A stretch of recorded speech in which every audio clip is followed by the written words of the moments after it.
पिछवाड़े पे गोली मारता हूँ। दोस्तों फाइनली बात करें भोजपुरी मूवीज है छठ मैया हमारा मनसा पुरैया का दमदार ट्रेलर रिलीज कर दिया गया है। फिल्म में लीड रोल में अंजना सिंह नजर आने वाली है। कहानी में छठ मैया की महिमा को दर्शाया गया है। तो दोस्तों हम बात करें फिल्म में मशहूर Bhojpuri actress Anjana Singh lead role में नजर आ रही हैं। अंजना ने फिल्म को लेकर है छठ मैया हमारा मनसा पुरैया का फिल्म छठ महापर्व की महानता में बात करें। इस फिल्म में अंजना सिंह के साथ कई और अन्य कलाकार नजर आने वाले हैं। फिल्म में मणि भट्टाचार्य और रितेश उपाध्याय मुख्य भूमिका में नजर आएंगे। बात करें अपर्णा मलिक, माया यादव, रिंकू भारती, नीलम सूद, दीपक सिंह जैसे कई कलाकार इसमें नजर आने वाले हैं।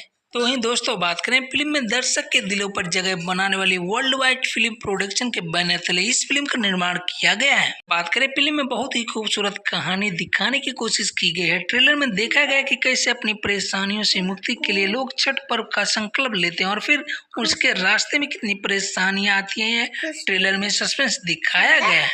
तो वहीं बात करें दोस्तों रिलीज डेट की अभी तक ऑफिशियली अनाउंसमेंट नहीं किया गया है, लेकिन जैसे ही ऑफिशियली अनाउंसमेंट। तो दोस्तों वीडियो अच्छी लगी हो तो वीडियो को लाइक, चैनल पे नए हो तो प्लीज सब्सक्राइब करना ना भूलें।